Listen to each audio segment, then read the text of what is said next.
नमस्कार दोस्तों, मेवाड़ की बात में आज हम आपको शिक्षा क्षेत्र से जुड़े हुए लोगों से बात करेंगे। किस तरह के अभी कुछ डेवलपमेंट आए हैं उसको लेकर के भी जानेंगे, लेकिन सरकार की जो शिक्षा नीति है उसके तहत क्या होना चाहिए और शिक्षक क्षेत्र से जुड़े हुए लोगों की क्या क्या समस्या हैं, इन सभी शिक्षक समस्याओं को लेकर जिस संगठन का गठन किया जाता है उसका प्रतिनिधित्व करने वाले लोग हमारे साथ जुड़ रहे हैं। उनका नाम है पुष्पेंद्र सिंह जी जाला साहब, उन्हीं से जानते हैं। सर, सबसे पहले तो मेवाड़ की बात में आपका स्वागत है जी। धन्यवाद आपका रमेश जी भाई साहब। आज शुरुआत करें उससे पहले आपका परिचय दें। पहले तो आपका आभार इस चैनल पे हमें लाने के लिए।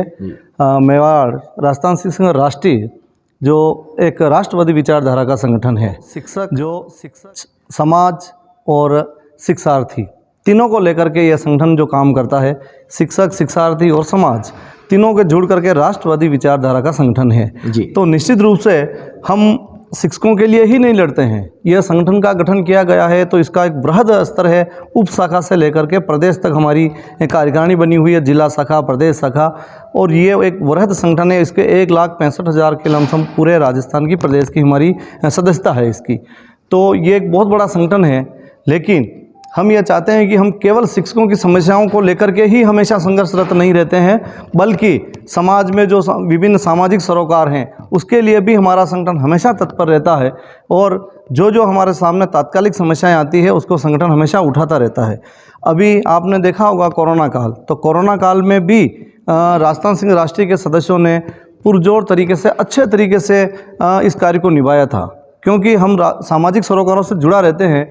तो इसमें निगरानी दल में हो, चाहे और कोई होम क्वारंटाइन किया हो, या कोई एक साथ जो क्वारंटाइन सेंटर बनाए गए थे वो क्षेत्र हो, सभी में हमारे शिक्षक संघ के पदाधिकारियों ने, कार्यकर्ताओं ने पूरे उत्साह के साथ उसमें भाग लिया था और इस सामाजिक सरोकार को भी निभाया था।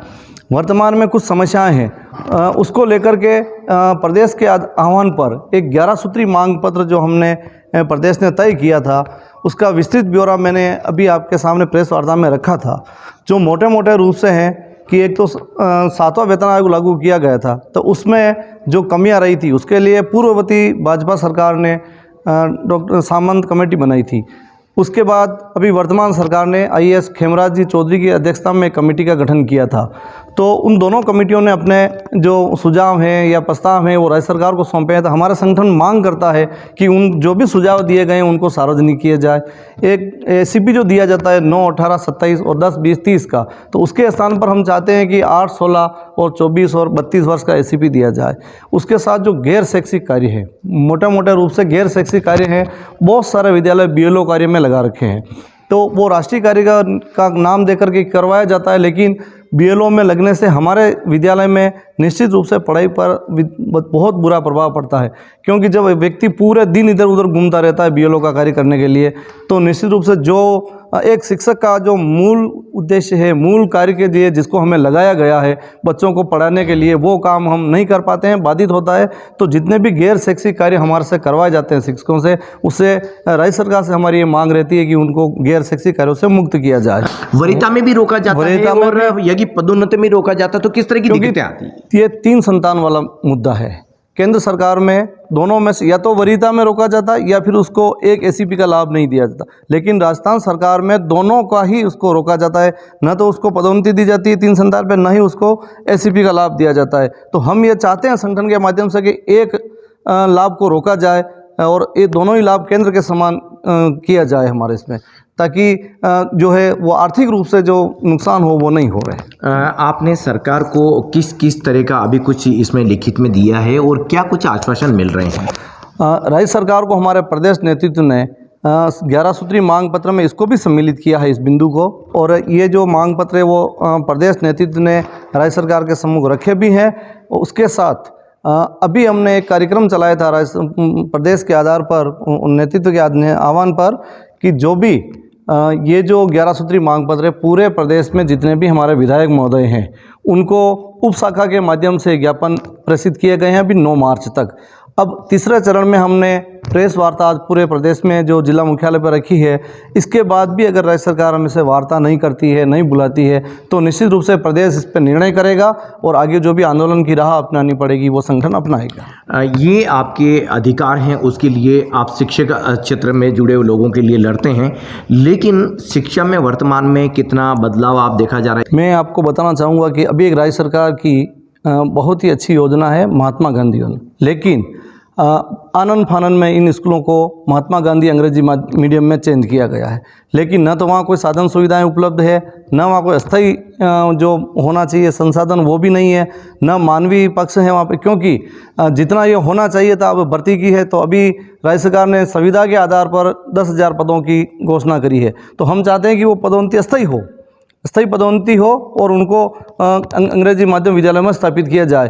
बाकी वर्तमान में जो सारे बालिका विद्यालयों को इन्होंने अधिकतम बालिका विद्यालयों को अंग्रेजी मीडियम में बदले हैं, तो फिर हिंदी मीडियम ही ख़त्म हो जाएगा माध्यम, तो फिर वो ग्रामीण क्षेत्र के बच्चे कहाँ जाएंगे। तो हमारी मांग है कि सारे बालिका विद्यालयों को ही अंग्रेजी माध्यम में नहीं बदल करके, महात्मा गांधी में नहीं बदल करके, जहाँ आवश्यकता हो वहीं पर यह विद्यालय खोला जाए, या एक पंचायत समिति या ब्लॉक मुख्यालय पे 1 या 2 आवश्यकता के अनुसार खोले जाए। ये जबकि राज्य सरकार की योजना है कि हर ग्राम पंचायत में 1-1, 2-2 अंग्रेजी माध्यम विद्यालय खोले जा रहे हैं, तो वहाँ भौतिक संसाधन भी नहीं है, शैक्षिक को दृष्टि पढ़ाने के लिए भी संसाधन की पूरी कोई योजना नहीं बनाई गई है, और आनन फानन में ये विद्यालय खोले गए हैं। तो निश्चित रूप से इस पर पुनर्विचार करें या अस्थायी नियुक्ति करके जो है राहत प्रदान की जाए। अब स्मार्टफोन से जो जोड़ने की बात आ रही, उसको लेकर के क्या कहते हैं, किस तरह की वो प्रक्रिया है? स्मार्टफोन के बारे में मैं आपको बताना चाहूँगा कि आजकल सारे काम ऑनलाइन किए जा रहे हैं, चाहे कोई डाक भेजनी है, जो भी सूचनाएं आदान प्रदान करनी है,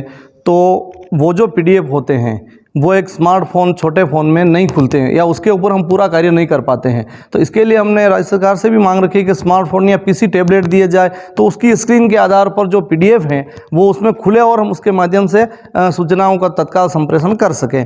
उसी के साथ जो डाटा है, डाटा के लिए भी ऐसा नहीं है कि हम नहीं कर सकते, डलवा सकते हैं, लेकिन जब दूसरे विभागों में पुलिस विभाग है, पटवारी विभाग है, रेवेन्यू विभाग है, ग्राम साथी है, सबको जब स्मार्टफोन दिए जा रहे हैं, तो संगठन मांग कर रहा है कि शिक्षकों को भी ये दिया जाए, और उसके आधार पे PC टैबलेट हो तो कोई भी सूचनाएं जो है वो भेजने में आसानी रह सकती है। देखिए दोस्तों, इस समाज में 2 बड़े किरदार निभाने वाले लोग हैं। चिकित्सा क्षेत्र से जुड़े हुए वे लोग जो NM वगैरह वो सभी लोग आते हैं। दूसरा टीचर, ये एक शिक्षा क्षेत्र से जुड़े हुए लोग हैं जो घर घर या डाणी गांव पहुंचकर शिक्षा नीति को लेकर और सरकार की जो रीति नीति है उसको लेकर काम करते हैं। इन दोनों लोगों की अहम भागीदारी होती है, यानी कि दोनों डिपार्टमेंट मिलकर के सरकार के विभिन्न कार्यक्रम हैं उनको संचालन में एक अहम भूमिका निभाते हैं। अब ऐसे में चुनौतियां बढ़ रही है, चुनौतियों के साथ साथ में इनकी पीड़ा ये है कि इनकी जो मांगे हैं उनको पूरी की जाए, और ऐसे में इन्होंने सरकार के सामने ये मांगे रखी है। मेवाड़ की बात में आगे भी बात होती रहेगी। पदोन्नति और SCP से है, चयनित वेतनमान से। तीसरी संतान पे होने पर जो केंद्र में दोनों में से एक सुविधा का अपास्त किया जाता है उसको रोका जाता है, या तो पदोन्नति रोकी जाती है या उसको एक SCP का लाभ से चयनित वेतनमान रोका जाता है। जबकि राजस्थान सरकार में दोनों ही चीज़ें रोकी जाती है। तो हम चाह रहे हैं कि केंद्र के समान एक किसी लाभ से वंचित किया जाए, दोनों से वंचित नहीं किया जाए, ताकि आर्थिक रूप से बोझ नहीं पड़े शिक्षकों के ऊपर। तो देखिए, आप शिक्षक संघ के जिला अध्यक्ष हैं और आपका ये कहना है कि जिस तरह से पदोन्नति भी रोकी जा रही है और दूसरी प्रक्रिया में भी हमें रोका जा रहा है, तो दोनों एक साथ न रोक करके किसी भी एक में सरकार डिसीजन ले। वहीं सरकार के द्वारा जो स्मार्टफोन है उसका भी आपके द्वारा कहा जा रहा है, और अब देखना ये है कि सरकार को जो ये इन्होंने जो विभिन्न सूत्री मांगों को लेकर के जो पत्र लिखा है उसमें कितना इनको राहत मिल पाती है, ये भी देखने वाली बात होगी। आप हमारे साथ जुड़े उसके लिए बहुत बहुत धन्यवाद, आपका आभार। बने रहिए हमारे साथ, आगे फिर आपसे मुलाकात होगी। चैनल को सब्सक्राइब भी करिए ताकि हर कंटेंट आप तक पहुंच सके। धन्यवाद।